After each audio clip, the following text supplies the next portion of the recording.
Thank you very much, and welcome everybody to the second of 3 webinars on the Hospitality Apprenticeship Reform. So today we're going to be looking at on-programme delivery and assessment, and the content we're going to be going through is looking at the Register of Apprenticeship Training Providers, the off-the-job training requirement, options for on-programme delivery and assessment, Pearson resources to support on-programme delivery, and starting to look at next week's session, which is next Friday, the 25th of May, for any of you that is interested, looking at preparation for endpoint assessment. Very much. So, first on the agendas for today, Register of Apprenticeship Training Providers, RATP, ROATP, depending on how you want to pronounce it or shorten it. So what is this? Most of you will be aware of the Register of Training Organisations, which is an SFA managed list of providers that are approved to deliver training, not just apprenticeship training, but adult skills budget and 16 to 18 training as well. Obviously, the ESFA, as they're now known, has brought in a new register specifically for the delivery of apprenticeships, and this became applicable as of the 1st of May. So any providers from the 1st of May that want to deliver apprenticeships going forward ideally need to be registered on, or need to be a member of this register. And that is to deliver both levy-funded provision and also co-funded provision, so employer-funded provision alongside it. So either way, you'd need to be on the register. There is a caveat to that. If you are going to be delivering less than £100,000 worth of apprenticeship business per year, that's per contract year, as a subcontractor, then you don't have to be on the register. What I will say to you is, if that's your situation at the moment, that only relates to 20 retail learners per year doing a level 2 or level 3 retail programme, or any apprentice delivering on a £5,000 per learner programme. That only equates to 20 learners a year. So if you deliver more than 20 learners a year on anything that's above £5,000 per learner, and it's a 12-month programme, then you may need to consider applying on the register when it opens again. So there are 3 types of application that you can make to be on the register. So the first is an employer provider, which traditionally are your employers that have had a direct contract with the SFA in the past for apprenticeship provision, and they are looking to continue that lead provider status because they are the main delivery element of their apprenticeship provision. The second type of application is a lead provider. So this is somebody who currently may have a direct contract with the Skills Funding Agency for apprenticeship provision, and also between either themselves or the employer provider, depending on which one they are, will be delivering at least 50% of the overall apprenticeship delivery. And you then have a supporting provider role, which, as I said in the bullet point below, is either a specialist provider or a subcontracted provider that delivers less than £500,000 per annum, which does sound a lot, but like I said earlier, for £100,000 you get 20 learners. So you're looking at about 100 learners for £500,000, which again, looking at your own contracts of what you currently deliver, and if it's across a range of occupations, you may need to consider whether or not you go on as a subcontractor or a supporting provider or a lead provider going forwards. If you have any employer that comes to you that wants to work with you directly, you will need to be a lead provider in order to work with them. If you're not a lead provider and down as a supporting provider, or you're not on the register at all, you will have to go via a lead provider in order to be able to access the funding. So the register was opened earlier on this year, and the first applicants were approved in around March. There was about 1,700 applicants approved on the register in a mixture of those 3 types of application, more employer providers than I think was initially expected. And the register then opened again at the end of March and closed at the beginning of April for providers that were new entrants to the list, or those that were rejected in the first round and have reapplied in the second round. The register, I believe, opens again in June. However, with the general election and the government going into purdah, We're not sure when the announcements of the March-April submissions will be announced, whether it would be before the election or after the election, and we're unsure as to when the register will reopen in June. The initial date I think given was the 9th of June, which is the day after the election. I'm assuming, depending on the outcome of the election, will be whether the register opens on that date. And likewise, if the government, if the skills funding or the Education and Skills Funding Agency have got approval from the Minister and the Parliament to continue working on this activity during PERDA, then they may have had an exemption provided. I know that the Institute for Apprenticeships have had an exemption provided for them to continue working on approving assessment plans and standards, so they are able to continue to do that during the PERDA period. But I'm not sure from the Education and Skills Funding Agency whether they've had the approval to carry on with the register of training providers. We are trying to find that information out at the moment. So, off-the-job delivery. Now, obviously, on-programme delivery and assessment is a key component of an apprenticeship going forward, and for those of you that were on the webinar last week, you'll hear me mention how important off-the-job training and delivery is as part of the overall apprenticeship programme. So there is a minimum that 20% of delivery must be delivered off the job, and this is a 20% of delivery across the entire apprenticeship programme. So whether that be a 12-month apprenticeship programme, an 18-month apprenticeship programme, or even a 2 to 3 year apprenticeship programme, 20% of the overall time of apprenticeships must be delivered as off-the-job training. So this is classified as not being in the apprentice's normal day-to-day working environment and not delivered as part of normal working activities. So from a hospitality perspective, it can't be delivered in the kitchen that the candidate is normally employed in if it's a catering type role, or if it's from a hospitality perspective, if they are a barista, then again it can't be on the shop floor in that shop behind the counter. The Education and Skills Funding Agency guidelines state that it must be outside of normal day-to-day working environment and not delivered as part of normal working duties, and it must be during normal working hours. Again, from a hospitality perspective, that can be quite flexible because, again, hospitality apprentices tend to work relatively flexible shifts, but it has to be during their schedule. It must be during their contracted hours. So if, for example, they're on a split shift, then any time in between that split shift that they undertake training will not be considered as off the job unless they are being paid during that split shift period. So, off-the-job training, it can consist of teaching theory, so things to do with food hygiene or the theory of customer service, communication techniques, for example. It could be practical training, so looking at a specific culinary activity such as preparing vegetables, or from a housekeeping perspective, the safe use of working with chemicals. Likewise, it can also be using learning support and writing assignments or assessments. Again, if there are some work that is carried out that is written as part of the on-programme delivery and assessment, then the time that's spent with you in a workshop or a seminar type format can be used as long as I said, it is during their normal working hours. So off-the-job training doesn't include English and Maths delivery where necessary, because this is funded outside of the apprenticeship and the guided learning hours for that are counted outside of the apprenticeship. It also can't be used for progress reviews or on-programme assessment.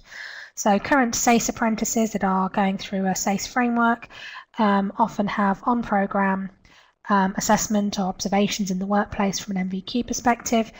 These cannot be classified as off the job because they are normally, although within their candidates' working hours, it's normally in their general working environment. The other thing to remember as well is this goes not just for off the job but on the job delivery as well, that you cannot use apprenticeship funding for any on the job training or off the job training that is delivered solely by distance learning. So if you're an organisation that relies a lot on distance learning to carry out your theoretical delivery or your underpinning knowledge delivery, you will need to consider a blended approach to learning in order to retain your funding for the delivery of this apprenticeship. So how do you schedule this off-the-job delivery? Well, for those of you that dialed in last week, the contract between yourself and the employer is critical, and within that contract you should be outlining your schedule of off-the-job and on-the-job delivery elements. If an employer is not prepared to release an apprentice for the off-the-job training requirements, I would strongly recommend that you do not sign the apprentice up. Again, if you do sign them up and they are not released for their 20% off the job, you could lose your funding from the ESFA, and then you would have to try and recover your costs from the employer, which is likely to be unforthcoming.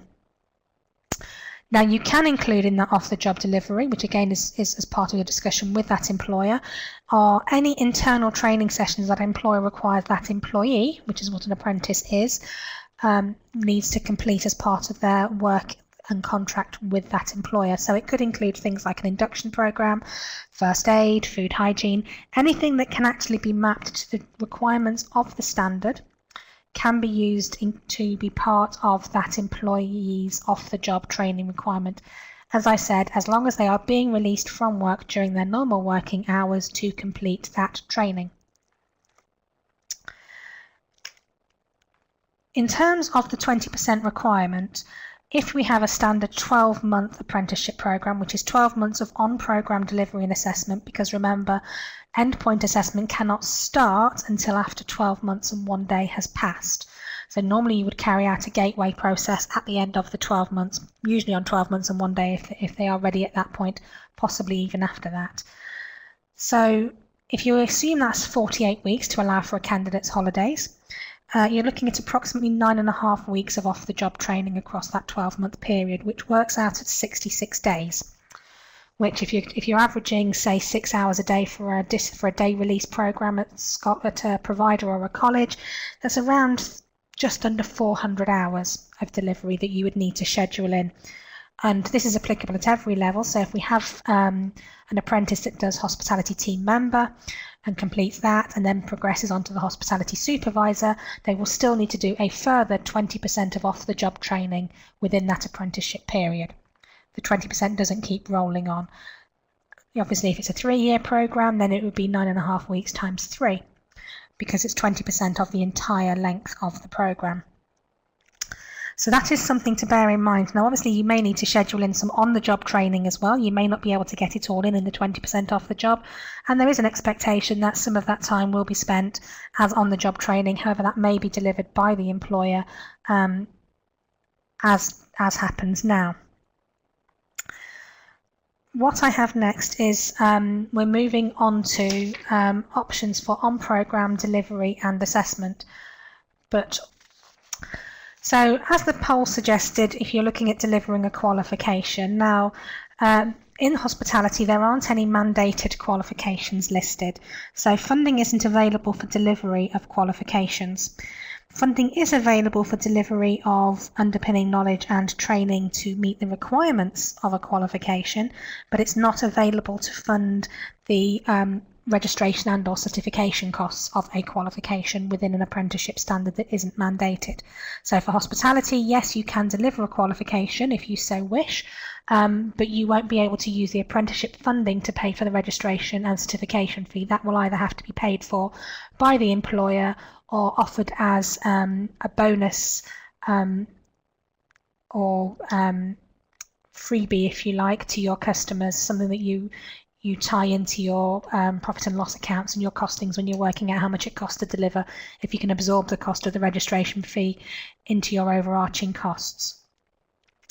So you can, for on-program, obviously the word classroom-based delivery of knowledge and theory requirements, classroom in inverted commas, because I appreciate not all learning is done in a classroom, but an environment where learners are together in groups or cohorts learning as a group, be it in a classroom in a provider or in a training room or a refreshment room somewhere within an organisation.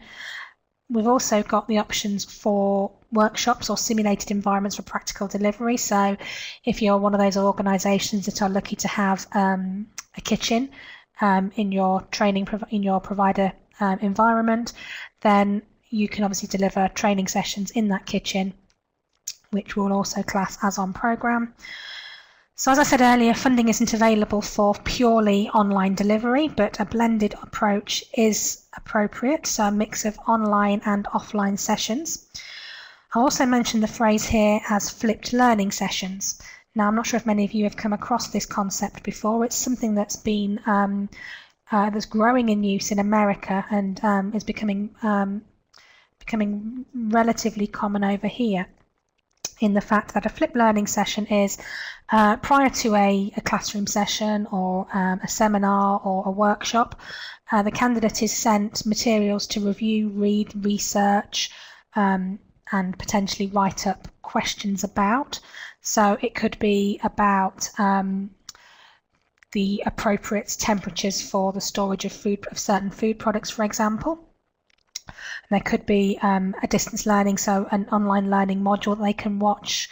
There could be YouTube videos, there could be workbooks, textbooks they need to read, there could be other materials they need to read, there could be a research project that they need to go away and find materials out with. Once they've done that, they come along to the scheduled session prepared to not receive the information but to discuss the information with the tutor and with their colleagues. So it flips the whole concept of learning on its head. It's not about the tutor providing the knowledge. It's about the learners finding the knowledge out for themselves and coming along to the session, thinking about, the questions that they would like answering or the discussion points they would like to raise. So it is proving quite popular. More at a higher level, it is to be said, but I know from a sixth form perspective, many learners are looking at this. Many colleges and providers are looking at this as an option going forwards, especially with limitations on resources. It makes life a little easier if you can get the learners to do some of the work beforehand. An alternative option for on-programme delivery obviously is also work shadowing. So if your apprentices are employed in a chain or an organisation that has a number of different locations, again, that learner can go and work in a different location, office, kitchen, wherever. It's their normal place of work, as long as it's carried out during normal working hours. Again, this could be constituted as off the job because it's not part of their normal day-to-day work environment, but they could carry out some elements of training and shadowing of colleagues in other areas. You will need to, as I said a couple of slides ago, plan out your sessions both on the job and off the job. And you could use a qualification to assist in this. The one thing I will say is we're currently mapping existing qualifications to the standards. You may not have a qualification that provides a full map to the standards because these standards are significantly broader than existing standards.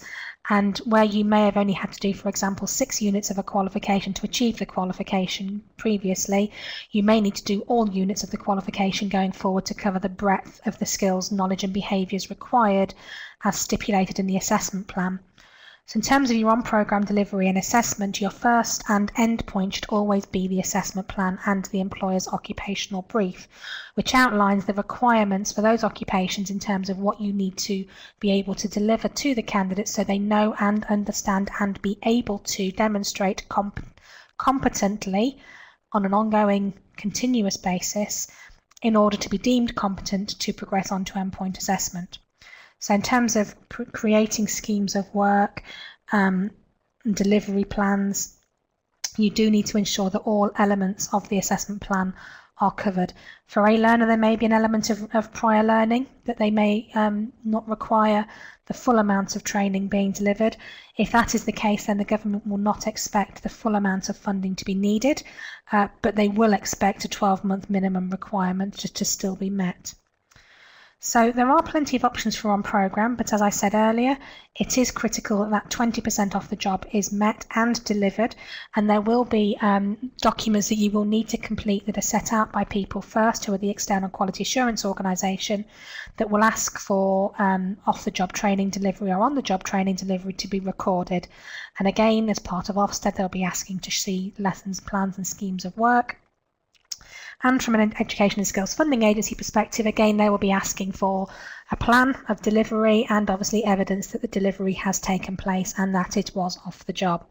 So better to be safe than sorry. If the employer does not want to release or is not prepared to release, or signs to say they will and then they won't, you need to raise this as a concern immediately with your Education and Skills Funding Agency contract manager or lead provider, and recommend that apprenticeship delivery is halted until off-the-job training can recommence. So, on-programme resources. What do we have? What do we need to do? So we currently have obviously apprenticeship workbooks and assessment activities. I appreciate these aren't as detailed as you would potentially like them to be, and they are there to develop. They were developed against the SACE apprenticeships. The content will still be relevant for the apprenticeship standards. Again, it just means that you may need to do more rather than the minimum requirements. We will have an apprenticeship, we'll have a new system called Pearson Apprentice 360 available at some point this year. We're in the testing stages at the moment, which is an online learning package where learners can select modules and complete online learning modules against specific content. Retail and hospitality are two of the sectors that have been prioritised for this, along with customer services and adult social care. And like I said, they will be available as part of a blended delivery package for you to support your off-the-job and on-the-job training activities. As I mentioned in the last slide, we will have qualifications, knowledge and competence that you can use. You can use the content to fund the delivery. Again, we're mapping the qualifications to the standards, so you can use that mapping document to confirm that that qualification does meet the standard requirements.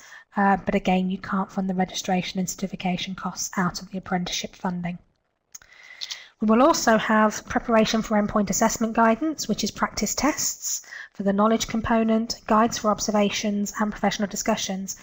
I will come on to the endpoint assessment materials briefly in a moment, and I will also cover them in more detail in the next session next week.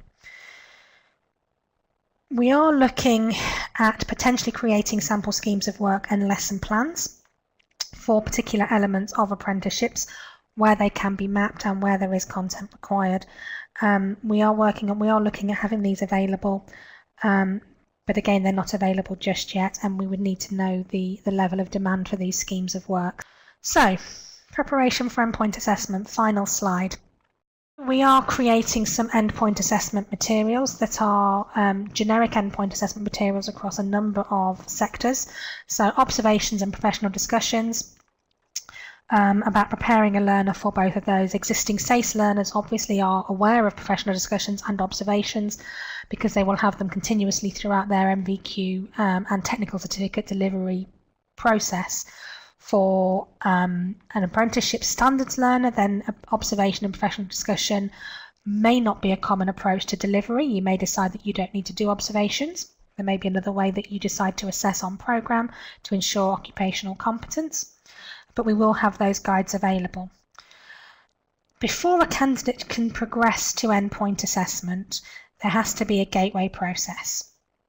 And this gateway process is a meeting between the training provider, the employer and the apprentice as a minimum to confirm that the candidate is occupationally competent and that the employer is happy that the candidate is occupationally competent and the training provider is happy that the candidate is going to have a strong chance of success at passing the endpoint assessment. Endpoint assessment is a costly part of an apprenticeship programme that hasn't been there before. And if a candidate fails the endpoint assessment, there is only one resit opportunity, but that will come at a cost. And that cost is likely, although not yet confirmed, to be a similar price to the individual components of the endpoint assessment. So it needs to be something, because the employer may have to pay for this on top of the delivery of the apprenticeship. So for example, if the standard is worth £5,000, it may cost £5,000 to deliver the on-programme delivery and assessment element and the initial endpoint assessment activity. If that candidate then fails the endpoint assessment activity, the funding cap has been reached. So the employer or the training provider is going to have to meet the cost of the resit, and that is something that you will be negotiating as part of your initial contract that is signed at the beginning of the apprenticeship. The gateway approach will also confirm the candidate has passed or met the maths and English requirements. So for a level 2 apprentice, that they have achieved a level 1 maths and English and ideally sat but not necessarily passed a level 2 maths and English test. And for those apprentices at level 3 and above, that they have achieved a level 2 maths and English qualification, either GCSE or A-level or functional skills, apologies. You will also discuss the timelines for endpoint assessment at this point. Now, you may have already booked a candidate in for endpoint assessment. You will need to book them in advance for endpoint assessment activities because of the timescales and the requirements, and also you will need to book them in for, from a hospitality perspective, an initial planning meeting.